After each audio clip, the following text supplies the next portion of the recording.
हर कोई सुख की चाबी ढूंढ रहा है, पर सवाल यह है कि सुख को ताला लगाया किसने।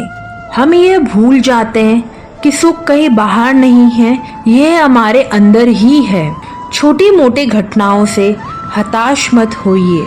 याद रखिए, जो चंदन घिस जाता है वही भगवान के मस्तक पर लगाया जाता है, और जो नहीं घिसता वह सिर्फ जलाने के काम आता है।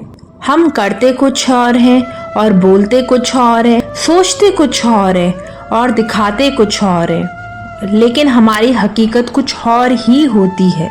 इतने सारे चेहरे लेकर हम जिंदगी में खुशी और सफलता की तलाश तो क्या उम्मीद भी नहीं कर सकते।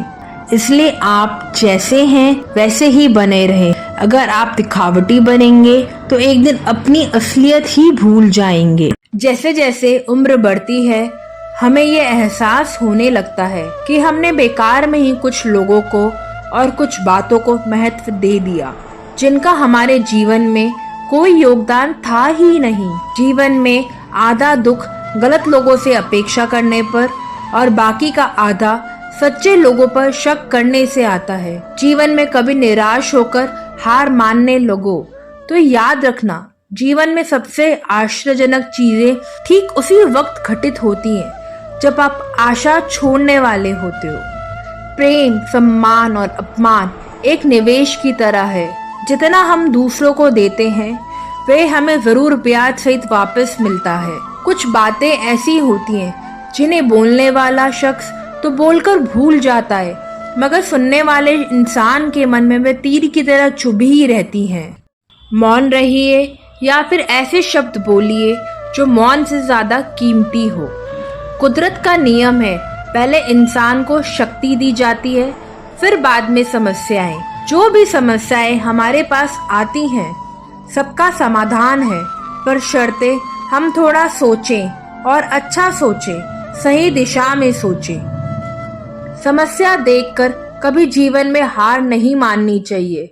क्या पता इस समस्या के अंदर हमारी एक बहुत बड़ी शुरुआत छुपी हो। अगर कष्ट बड़ा है तो कामयाबी भी बड़ी मिलेगी। तभी तो कहते हैं हर एक अंत एक नई शुरुआत होती है, बस समझ का फेर है। जिस दिन हमारे पास दूसरों की कमी निकालने का वक्त ही ना रहे तो समझ लेना उसी दिन आपने अपने वक्त का सही उपयोग किया है। जीवन में कभी परिवर्तन से नहीं डरना चाहिए।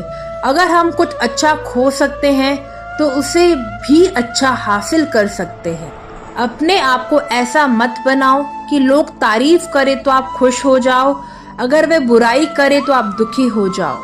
मतलब आपका कंट्रोल उनके हाथ में हो। अपने आप को ऐसा बनाओ कि कोई आपको कंट्रोल ना कर सके, किसी को अपने ऊपर हावी ना होने दो। अपनी भावनाओं को आपको खुद को काबू करना होगा, क्योंकि यह जिंदगी आपकी है, तो आपको अपने स्वभाव से जीनी होगी, ना कि किसी के अभाव से और प्रभाव से। जो बातें आपका मनोबल गिराए और जो लोग आपका मनोबल तोड़े, उनके सामने आप बहरे, गूंगे और अंधे बन जाएं। बस आप अपने कर्म और लक्ष्य पर फोकस कीजिए, क्योंकि अगर आपका लक्ष्य सही है और आपके कर्म अच्छे हैं तो उसका फल आपको जरूर मिलेगा।